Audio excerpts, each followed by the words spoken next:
Hello बच्चों, आप सभी का स्वागत है हमारे एन के सर इंस्पिरेशन यूट्यूब चैनल पर। चलो बच्चों, आज हम आपको बताने वाले हैं कि रसायन विज्ञान की महत्वपूर्ण जानकारियाँ, कि इनके बिना रसायन विज्ञान क्या है आपको अधूरी अधूरी सी लगेगी। जब तक आप रसायन विज्ञान के यानी केमिस्ट्री के बारे में बेसिक से नहीं समझोगे, तब तक आप कुछ नहीं जान पाओगे।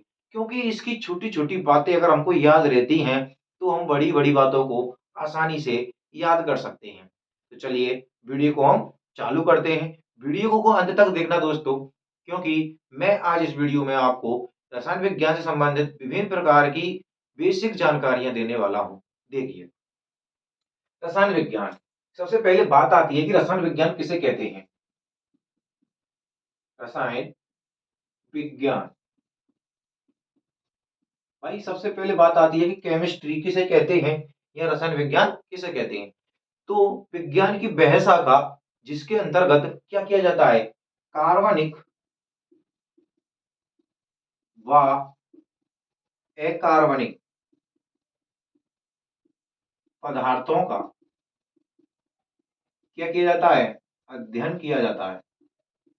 ओके बच्चों, कि विज्ञान की वह शाखा जिसके अंतर्गत कार्बनिक व अकार्बनिक पदार्थों का रासायनिक अध्ययन किया जाता है। क्या किया जाता है, रासायनिक अध्ययन किया जाता है या अध्ययन किया जाता है, उसे क्या कहते हैं हम, रसायन विज्ञान कहते हैं। अब बात आती है कि रसायन विज्ञान में ऐसा कौन सी चीज है जो सबसे ज्यादा इंपॉर्टेंट है। वो है आपके तत्व। क्या, तत्व। अब हमारा तत्व किससे मिलकर बना होता है, यह होता है हमारा परमाणु। किससे, परमाणु। अब बात आती है कि परमाणु क्या होता है। तो देखिए बच्चों, कि भारत में एक ऋषि हुए थे, महर्षि कणाद। कौन हुए थे, महर्षि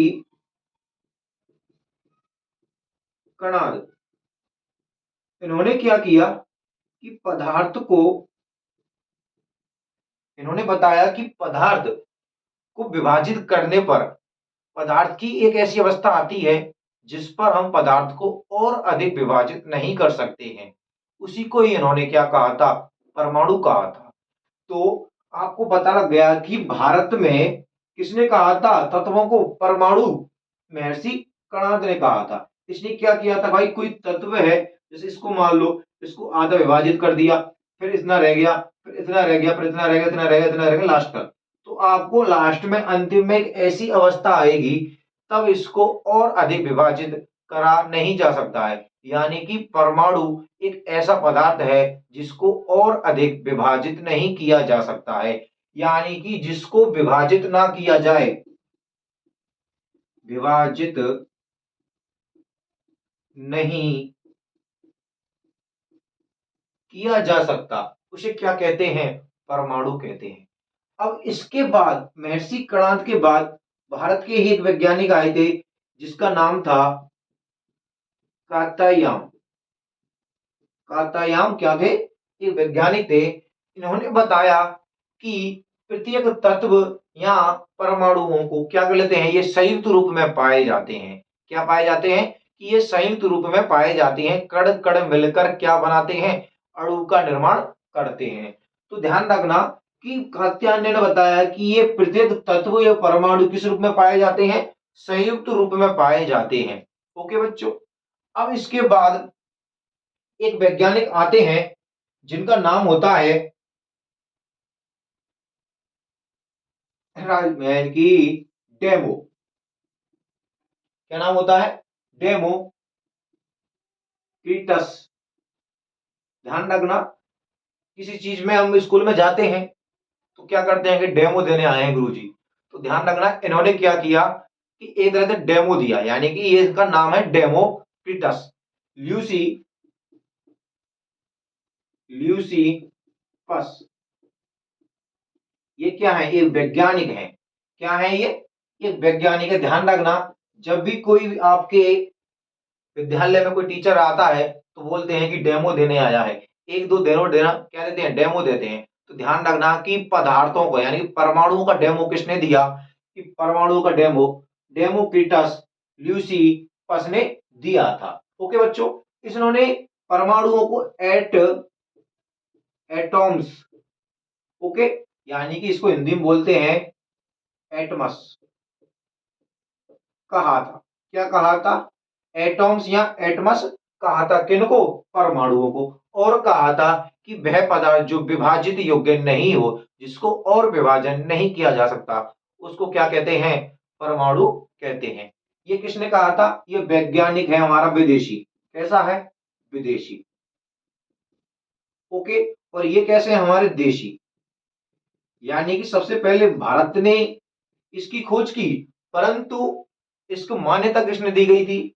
डेमोक्रिटस ल्यूसिफस के द्वारा। क्योंकि हमारे जो प्राचीन काल के महर्षि थे, उन्होंने ग्रंथ लिखे और ग्रंथ को ये सैद्धांतिक नहीं मानते हैं, जबकि भारत में क्या माना जाता है? इनको सैद्धांतिक माना जाता है। तो ध्यान रखना कि भारत में सबसे पहले इसकी खोज इसने की, और विदेशों में किसने की थी? डेमोक्रिटस ल्यूसिफस ने। अब देखिए, बात आती है कि परमाणु होता है जो हमारा परमाणु, ये कैसा होता है? तो ध्यान रखना, ये परमाणु जैसे कि मान लो ये होता है, और ये क्या हो गया? हमारा नाभिक हो गया उसका। क्या हो गया? ये नाभिक। क्या हो जाता है? हमारा परमाणु नाभिक हो गया। तो परमाणु को नाभिक कैसे बोलते हैं? यानी कि तत्व के केंद्र को क्या बोलते हैं? परमाणु के केंद्र को। अब बात आती है कि परमाणु के चारों ओर क्या होते हैं? इसके चारों ओर क्या होते हैं? तो ध्यान रखना, इसके चारों ओर इलेक्ट्रॉन पाए जाते हैं, और नाभिक के अंदर न्यूट्रॉन प्रोटॉन पाए जाते हैं। अब बात आती है कि इलेक्ट्रॉन की खोज किसने की, और प्रोटॉन की खोज किसने की, और न्यूट्रॉन की खोज किसने की? तो देखिए, इलेक्ट्रॉन की खोज, इलेक्ट्रॉन ऋणावेशित होता है। कैसा होता है? ऋणावेशित होता है, यानी कि इलेक्ट्रॉन को ई से प्रदर्शित करते हैं, और इस पर ऋण आवेश होता है, यानी ऋण इकाई होती है, इसलिए क्या लगाते हैं? नेगेटिव का चिन्ह लगाते हैं। फिर क्या हुआ था कि इसकी खोज जे जे थॉमस थॉमसन ने की थी। ओके बच्चों, अब ध्यान आ गया ना आपको कि इलेक्ट्रॉन की खोज किसने की? जे जे थॉमसन ने की थी। अब इसके बाद क्या होता है कि इसने क्या किया? जे जे थॉमसन ने इसको अधूरा छोड़ दिया, कि इलेक्ट्रॉन की खोज करके ही छोड़ दिया। अब एक वैज्ञानिक आता है, रदरफोर्ड, अर्नेस्ट रदरफोर्ड। इसने क्या किया कि जे जे थॉमसन के द्वारा जो परमाणु की खोज में क्या की गई? इलेक्ट्रॉन की खोज की थी। किसकी? परमाणु में इलेक्ट्रॉन की खोज। अब इसने किया, जब इसने इलेक्ट्रॉन की खोज कर दी, तो इसने भी इसके आगे का प्रयोग किया, और इसने देखा कि प्रयोगों के बाद इलेक्ट्रॉन में क्या होते हैं? प्रोटॉन पाए जाते हैं। क्या पाए जाते हैं? इसके नाभिक में प्रोटॉन पाए जाते हैं। यानी कि प्रोटॉन कहां पाए जाते हैं? हमारे नाभिक में। इसकी खोज करता है रदरफोर्ड। कौन करता है? रदरफोर्ड कर देता है, और यह धनावेशित होते हैं। ध्यान रखना, इसका नाभिक तो धनावेशित होता है, परंतु इसका भारी कोश क्या होता है? ऋणावेशित होता है। ये इलेक्ट्रॉन से भरे होते हैं। ओके बच्चों, अब बात आती है कि न्यूट्रॉन की खोज किसने की? भाई जीजे थॉमसन आया, इसने परमाणु को चीरा फाड़ी करा, तो इलेक्ट्रॉन निकाल दिया। अब उसके इतना ही छोड़ दिया, फिर रदरफोर्ड आया, उसने और चीरा फाड़ी करी, यानी कि क्या निकाल दिया उसने? अब प्रोटॉन निकाल दिया। अब उसके बाद एक चीज आती है, जेम्स टैडविक नाम का विद्यार्थी, कौन आता है? वैज्ञानिक आता है, जिसका नाम था जेम्स चैडविक। क्या है? जेम्स चैडविक साहब आए। इसने क्या किया कि यहां तक तो पहले ही पहुंच चुके हैं नेहरू योग, तो इसने यहां तक आने के बाद और इसकी छेड़ाफाड़ी की। तो इसने बताया कि इसके नाभिक में न्यूट्रॉन नाम का एक और प्राणी पाया जाता है, यानी कि न्यूट्रॉन पाए जाते हैं, जो कैसा होता है? हमारा उदासीन होता है। कैसा होता है? उदासीन होता है। ये धनावेशित होता है, और ये ऋणावेशित होता है। ये क्या हो गए? आपकी बेसिक जानकारी हो गई कि भाई परमाणु कहां से आया, परमाणु के अंदर क्या होता है, परमाणु का नाभिक कैसा होता है, परमाणु का बाह्य आकार कैसा होता है। ठीक है बच्चों, ये क्या हो गए? इसमें तरबूज के समान क्या पाए जाते हैं? इलेक्ट्रॉन पाए जाते हैं, और नाभिक के अंदर न्यूट्रॉन प्रोटॉन पाए जाते हैं। ओके बच्चों, अब इसका आप स्क्रीनशॉट लीजिए। ठीक है।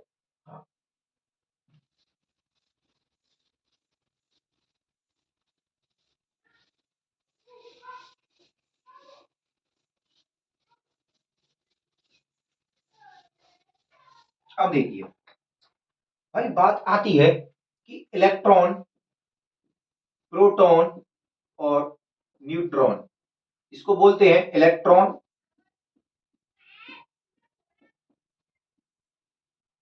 प्रोटॉन और न्यूट्रॉन। ओके बच्चों, अब भाई बात आती है कि इनका कूलम क्या होता है। कूलम आवेश और द्रव्यमान, ये क्या हो गए, इसके मान लगाने हैं आपको। क्या लगाने हैं, इसके मान लगाने हैं। तो देखिए बच्चों कि इसमें इलेक्ट्रॉन बोलते हैं, इसे क्या बोलते हैं, इलेक्ट्रॉन बोलते हैं। अब बात आती है कि इस पर कूलम क्या होता है। तो इस पर कूलम होता है आपका 1.6 इंटू 10 की पावर -19 और 1.6 इंटू 10 की पावर -19। ये क्या हो गया, इसका कूलम हो गया, यानी कि इसके आगे क्या लगा देंगे हम, कूलम लगा देंगे। ओके, यानी कि सी लगा देते हैं। फिर देखिए बच्चों, इसके बाद आता है कि न्यूट्रॉन का क्या होता है। तो ये उदासीन होता है। क्या होता है हमारा, उदासीन। और इसका मान कितना होगा हमारा, शून्य होगा। क्या होगा, शून्य मान होता है। अब देखिए बच्चों कि इसके बाद, यानी सॉरी, ये उदासीन ही होगा। क्या होगा, उदासीन। अब आती है कि इस पर आवेश, तो इस पर होता है ऋणावेश 1, इस पर होता है धनावेश 1 और इस पर होता है शून्य। क्योंकि ये क्या होता है, उदासीन होता है। तो उदासीन होता है तो ये शून्य होता है, यानी कि बिल्कुल जीरो होता है इसके ऊपर। अब आता है इनका द्रव्यमान, कि इनका द्रव्यमान क्या होता है। तो ध्यान रखना, इसका द्रव्यमान होता है 1.109 इंटू 10 की पावर -31 और 1.6272। ओके बच्चों, यानी कि 6272 इंटू 10 की पावर -27 और 1.6274 10 की पावर -27। ये क्या हो गए, इसका द्रव्यमान हो गया, यानी कि केजी में। क्या हो गया इनका, केजी में इनका द्रव्यमान हो चुका है। इतना आपको समझ में आया ना, कि भाई जो इनकी खोज की थी, इसकी थॉमसन भाई साहब ने की थी, रदरफोर्ड ने की थी, और ये चैडविक साहब जी जो चिढ़ गए। ओके बच्चों, इनका कूलम ये होता है, इस पर उदासीन होता है। इस पर इकाइयां आवेश यानी कि ऋणावेश होता है 1, इस पर धनावेश होता है 1, इस पर होता है 0। ये क्या हो गया, इसका द्रव्यमान हो गया है। ओके बच्चों, अब बात करते हैं कि तत्व होते हैं हमारे, कि प्रकृति में तत्व लगभग 120 या 18 विद्यमान है और खोजे भी जा सकते हैं। क्या सकते हैं, और खोजे भी जा सकते हैं। अब देखिए कि बात आती है कि हमारे जो परमाणु होते हैं, जो तत्व होते हैं, 1 से 30 तक को हमको याद करना पड़ता है। क्यों, क्योंकि ये हमारे विभिन्न प्रकार की रासायनिक क्रियाओं में और विभिन्न प्रकार के अम्लों में, तत्वों में, धातुओं में, अधातुओं में क्या आते हैं, उपयोग आते हैं। जैसे देखिए, हम आपको बताते हैं कि 1 से 30 तक कितने होते हैं। जैसे लिख दिया हमने, हाइड्रोजन 1 पर होता है, 2 पे होता है हीलियम, 3 पर होता है लिथियम और 4 पे होता है आपका बेरिलियम, 5 पर होता है बोरॉन, 6 पे होता है कार्बन, 7 पे होता है नाइट्रोजन और 8 पे होता है ऑक्सीजन और 9 पर होता है आपका फ्लोरीन, 10 पे नियोन होता है, 11 पर सोडियम होता है, 12 पे Mg मैग्नीशियम होता है, 13 पे एल्यूमिनियम होता है, 14 पर सिलिकॉन होता है, 15 पर फास्फोरस, 16 पर सल्फर और 17 पर क्लोरीन।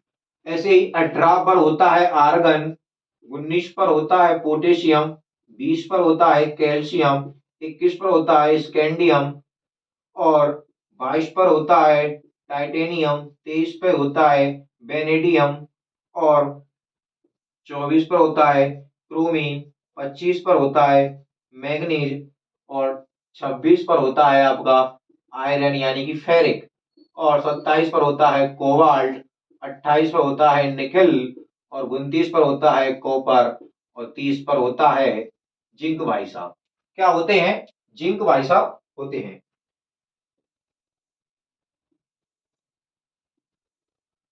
ओके बच्चों,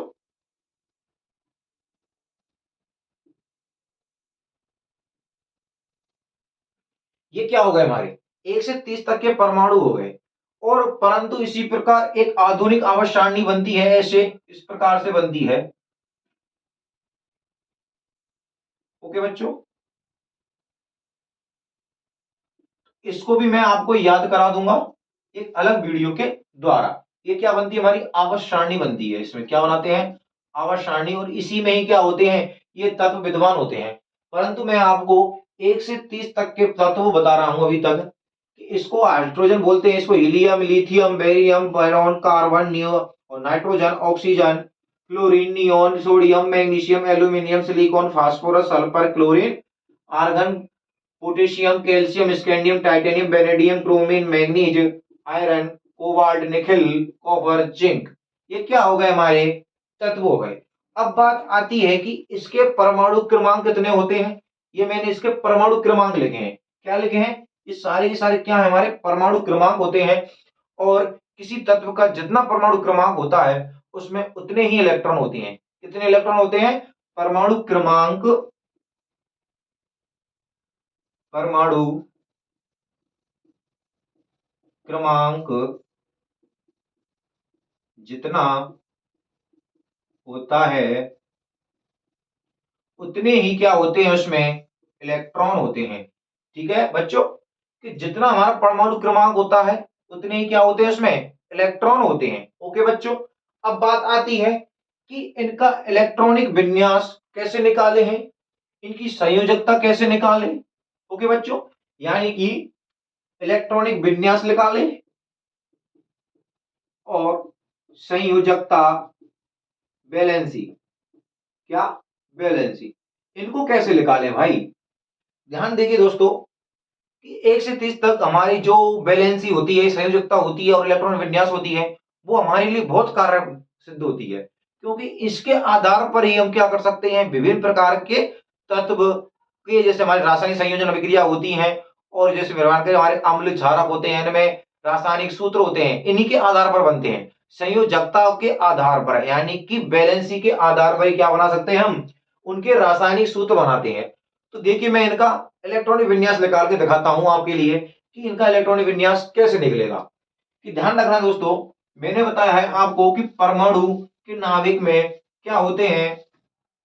न्यूट्रॉन प्रोटॉन होते हैं। जैसे हमारा ये क्या हुआ? परमाणु हुआ, इसमें न्यूट्रॉन प्रोटॉन हुए। और ये क्या हो गए? इसके कोष होते हैं। क्या होते हैं? इनको कोष बोलते हैं। ओके बच्चों, इसको बोलते हैं के, एल, एम और एन। ओके बच्चों, चार हो जाते हैं। पहले को बोलते हैं के। ये क्या है? हमारे कोश हैं। क्या है? हमारे कोश। चलो पहले आप इसका स्क्रीनशॉट लीजिए, उसके बाद मैं आपको बोर्ड पर समझाता हूं।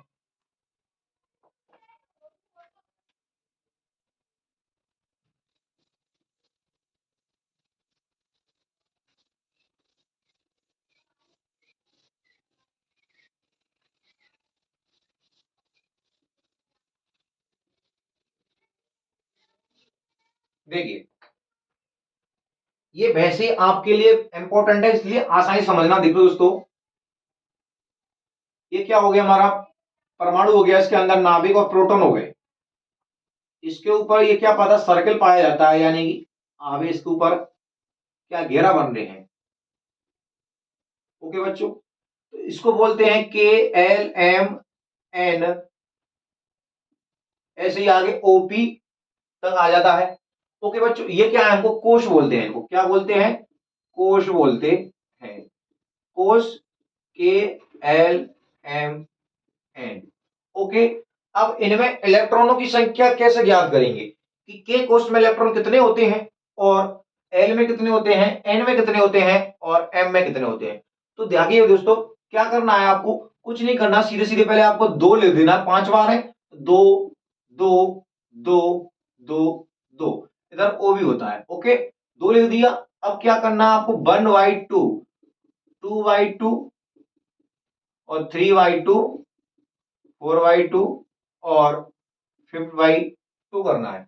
क्या करना है, ये करना सीधा सीधा, आपको कुछ नहीं करना है, 5 तक लिख देना है, 1 2 3 4 5, 5 बार 2 लिख दिया, इनटू 1 का स्क्वायर, 2 का स्क्वायर, 3 का स्क्वायर, 4 का स्क्वायर, 5 का स्क्वायर। इधर लिख देना है आपको के एल एम और एन, इधर ओ। ओके बच्चों, इसके बाद क्या करेंगे, देखिए 1 का स्क्वायर 1, नहीं 1 का स्क्वायर 1 और 2, तो ये क्या हो गया हमारा 2, 1 का स्क्वायर 1 इंटू 2, और इसके 2 का स्क्वायर 4 और 4 इंटू 2, तो क्या हो गए हमारे 8, और इसी प्रकार 3 का स्क्वायर 6 यानी कि 9, 9 इंटू 8 18, सॉरी 18, और इसी प्रकार 4 गुणा 4 करते हैं तो कितना आता है, 16 आता है, और 16 दून 32 हो जाता है, क्या होता है 16 दून 32 हो जाता है। 5 गुणा 5 करते हैं तो 25 आता है, और 25 दूनी 50 हो जाता है, क्या हो जाता है 50। ये क्या हो गया आपके लिए कि भाई के L M N O P में कितने कितने इलेक्ट्रॉन भरे जाते हैं, कि के कोष में 2 इलेक्ट्रॉन भरे जाते हैं, एल में 8, एम में 18, एन में 32 और ओ में 50 भरे जाते हैं। ओके बच्चों, ये क्या हो गए आपके इलेक्ट्रॉन भरने के हो गए। अब बात आती है कि के कोष में कौन कौन से कक्षक पाए जाते हैं, इनको बोलते हैं कोष, यानी कि एक तरह से अगली बोल लो, कोई बंगला बोल लो। अब इसके अंदर कमरे भी तो होते हैं ना, तो इसके अंदर कमरे होते हैं, तो के कमरे में यानी होते हैं एश, के वाली हवेली में कितने हैं, केवल एस कमरा है, और एल वाली हवेली में आते हैं हमारे में एस पी, इसी प्रकार एम में आते हैं एस पी डी, और एन में आते हैं S P D F. Okay बच्चों, यह क्या इनका बोलते हैं, इनको कक्षक बोलते हैं, क्या बोलते हैं, कक्षक बोलते हैं। आ रहा है ना समझ में आपके, क्या बोलते हैं इनको हम, कक्षक बोलते हैं। अब बात आती है कि एस में कितने इलेक्ट्रॉन होते हैं, पी में कितने होते हैं, डी में कितने होते हैं, और एफ में कितने होते हैं। तो देखिए बच्चों, एस पी डी और एफ, इसमें कितने कितने इलेक्ट्रॉन भरे जाते हैं। देखिए एस में सीधी सीधी बात है भाई, इसमें 2 इलेक्ट्रॉन भरे जाते हैं, कितने 2 इलेक्ट्रॉन, और पी में आते हैं हमारे 6 इलेक्ट्रॉन, और डी में आते हैं हमारे 10 इलेक्ट्रॉन, और एफ में आते हैं 14 इलेक्ट्रॉन।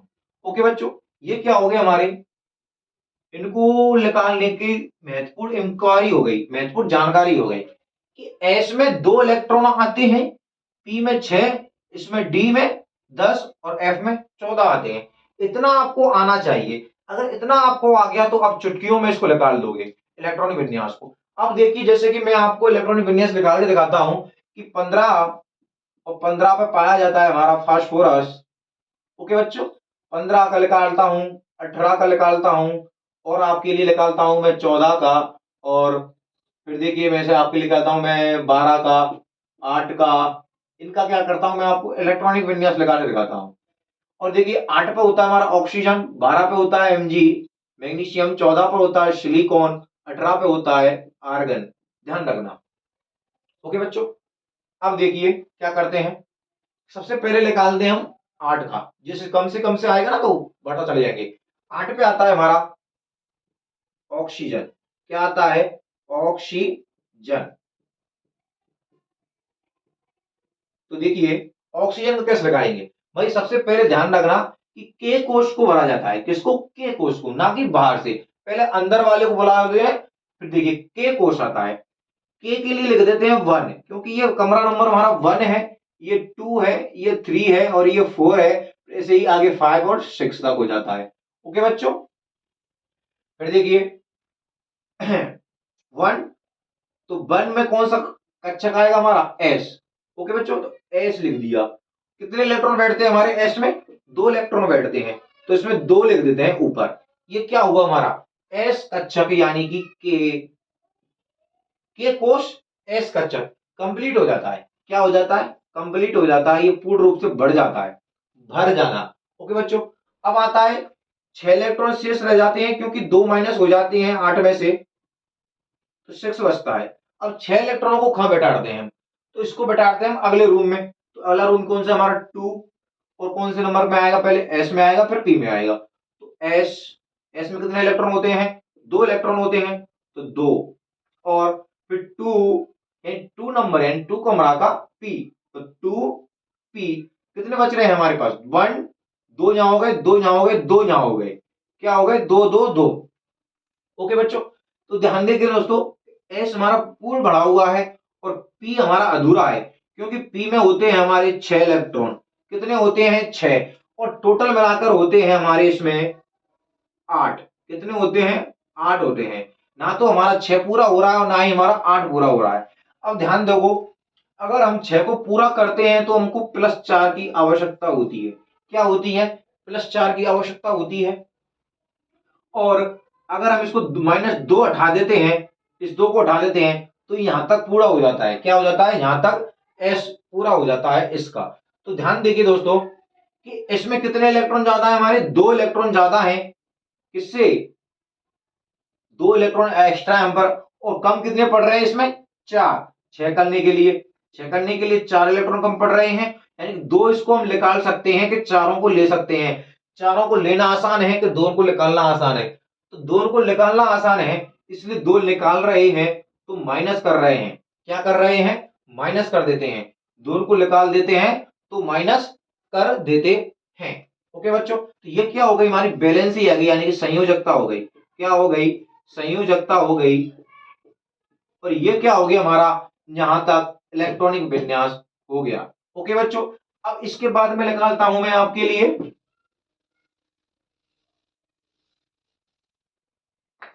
मैग्नीशियम का। जैसे 12 है, मैग्नीशियम 12। अब देखिए 1s2, 2s2 और 2p6, कितना हो गया हमारा? ये कच्चा पूरा हो गया, दोनों भी पूरा हो गए। ओके बच्चों, अब आता है हमारा 3s2। ओके, कंप्लीट हो जाते हैं। 2 4 10 2 12, ये क्या हो गया? इसका इलेक्ट्रॉनिक विन्यास हो गया। इसी प्रकार आपको देखिए मैं मैग्नीशियम और इसके बाद फास्फोरस यानी कि पी यानी 15, 1s2, 2s2, 2p6 और 3s2। ओके बच्चों, अब ध्यान देखिए दोस्तों, इसमें कितने इलेक्ट्रॉन बच रहे हैं? हमारे 3 इलेक्ट्रॉन बच रहे हैं, तो 3 3 3। 3 की कमी है और 3 ही क्या है हमारी? 5। 3 की इसमें अधिकता है। क्या है हमारी? 3 की अधिकता है और 3 की ही कमी है। किसकी कमी है? 3 की ही कमी है। तो इसकी संयोजकता कितनी होती है? सॉरी, हाँ 15, फास्फोरस 15 है, सही है। 1 2 10 2 12 2 15, कितने हो गए हमारे? 5 इलेक्ट्रॉन हो गए टोटल, -3 कम पड़ रहे हैं हमारे पास। क्या पड़ रहे हैं? 3 कम पड़ रहे हैं। तो हम क्या कर सकते हैं? या तो इसमें से 3 ग्रहण कर लो या तीनों को त्याग दो। ओके बच्चों,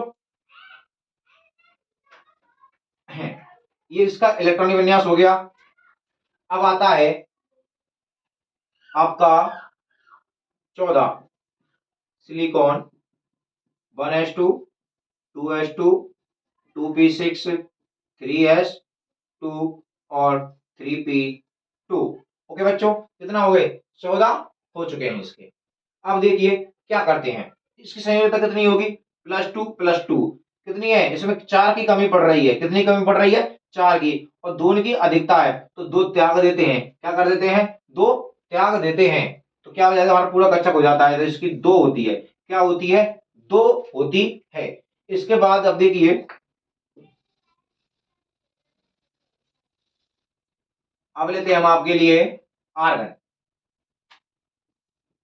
आर्गन 18, देखिए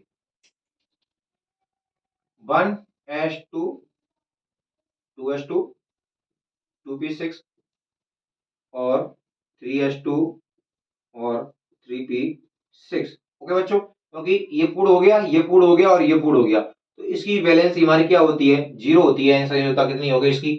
0। और ये क्या है हमारी? एक उत्कृष्ट गैस है। कैसी है? उत्कृष्ट गैस है।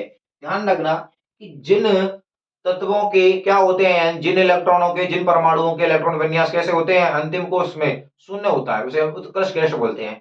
अब ध्यान रखना कि हमारे जो क्या होते हैं, यानी उत्कृष्ट गैस होती हैं, उनको याद करने की ट्रिक है एक। उत्कृष्ट गैस इसमें आवर्त सारणी में, आवर्त सारणी में इनको याद करने की एक ट्रिक देखिए कि हरभजन, नेहरा,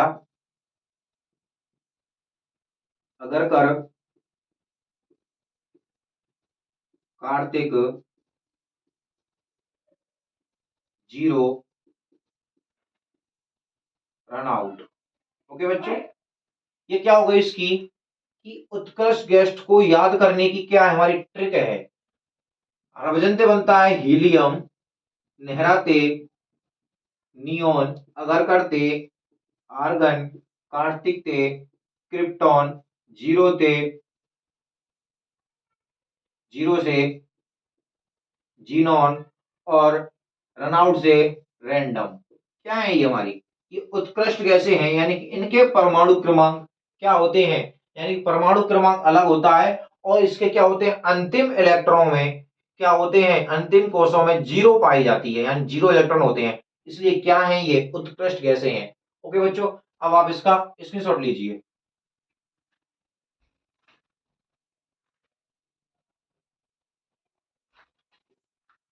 अब देखिए बच्चों, आगे की हमारी जो महत्वपूर्ण टॉपिक है, यानी कि रासायनिक सूत्र बनाने के लिए आवश्यक सामग्री कौन कौन सी होती है। अब इलेक्ट्रॉनिक वाला जो टॉपिक है उसके लिए मैंने अलग से एक वीडियो बना रखी है, उसे आप हमारे चैनल पर देख सकते हैं।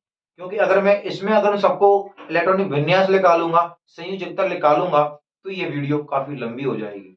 तो क्या करना है दोस्तों, आपको हमारे चैनल पर जाकर इलेक्ट्रॉनिक विन्यास कैसे निकाले और संयुक्तता कैसे निकाले वाला टॉपिक सर्च करना है और आपको हमारी वीडियो मिल जाएगी, उसमें आप देख लेना। अब देखिए दोस्तों कि क्या करते हैं कि रासायनिक सूत्र बनाने के लिए आवश्यक सामग्री कौन कौन सी है हमारी। तो ध्यान रखना, ये जो मैंने तत्व लिखाए हैं आपके लिए, ये सूत्र लिखाए हैं, यानी कि प्रतीक धनायन और धनायन व ऋणायन क्या लिखाए हैं, मैंने आपको लिखाए हैं। तो आपको ये याद करने हैं, अगर आप इनको याद कर लेते हैं तो बहुत ही अच्छी बात होती है। और बात ये आती है कि हमको ये याद कैसे होंगे, तो मैंने आपको बताया है कि 1 से 30 तक के परमाणु याद करने हैं, तो आप उनको याद कर लो तो वो याद हो जाएंगे। अब बात आती है कि भाई ऋणायन धनायन व +2 +3 कैसे याद करें, तो ये क्या है, सीधी सीधी बात है, ये संयोजकता है। क्या है कि ये संयोजकताएं हैं, क्या है ये संयोजकता है। केवल आप संयोजकता निकालना सीख जाओगे तो आपकी ये संयोजकता काम आएगी बहुत, क्योंकि इसका इलेक्ट्रॉनिक विन्यास कितना होता है, जैसे कि हमारा मैग्नीशियम का बताया था मैंने आपको 12, तो 12 की प्लस संयोजकता आती है 2, कितनी संयोजकता आती है, 2 संयोजकता आती है, तो इसका क्या हो गया 2 संयोजकता। अब देखिए दोस्तों कि इनका नाम क्या होता है, ये सोडियम है, ये पोटेशियम और ये यानी कि silver, copper, mercury, chloride, bromide, iodide, fluoride, इनको लिख देता हूं आपके लिए। ये सोडियम है आपका, सोडियम, पोटेशियम और सिल्वर, कॉफ क्यूप्रस, क्यूप्रस। ध्यान रखना है, जब एक आता है तो क्यूप्रस और जब डबल आता है तो क्यूप्रिक, क्यूप्रिस। ठीक है दोस्तों, मर्क्यूसर, क्यू मर्क्यूरस। ओके बच्चों, क्लोरो, ब्रोमो, आयोडो और फ्लोरो, फ्लोरो। ओके बच्चों, ये इनके नाम याद हो गए। इसको बोलते हैं हाइड्रोक्साइड, हाइड्रोक्साइड, और इसको बोलते हैं साइनाइड, इसको बोलते हैं नाइट्रेट और इसको बोलते हैं परमैंगनेट। ये इंपॉर्टेंट है आपके लिए, काफी सारे एग्जाम में आ जाता है कि पर मैग्नेट का सूत्र लिखिए, और इसे बोलते हैं एसीटेट। क्या बोलते हैं, एसीटेट। ओके बच्चों, अब देखिए कि इनके नाम क्या हैं। ये बेरियम है आपका, बेरियम, कैल्शियम, ये मैग्नीशियम हो गया आपका, और ये जिंक हो गया, ये मैंगनीज हो गया आपका,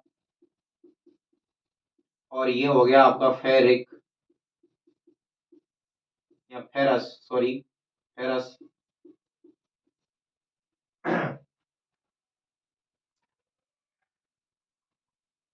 और देखिए इसको बोलते हैं Cowper's and cupric, cupric.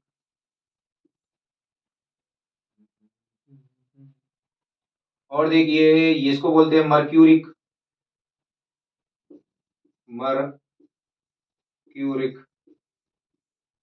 Okay बच्चों, इसे बोलते हैं एस एन है, ये क्या सेन, टिन टिन टिन, क्या है हमारा, टिन है, ये लेड है, और ये ऑक्साइड है, और ये सल्फाइड है, सल्फाइड है। इसके बाद आता है ये क्या है हमारा, कार्बोनेट है। ये क्या है हमारा, कार्बोनेट है, कार्बोनेट। और ये सल्फेट है हमारा,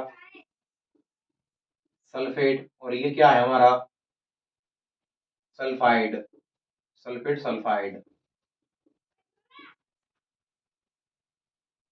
और ये ऑक्साइड सल्फाइड, सही है, सल्फेट हो गया, और ये सल्फाइड, इसको भी सल्फाइड बोलते हैं।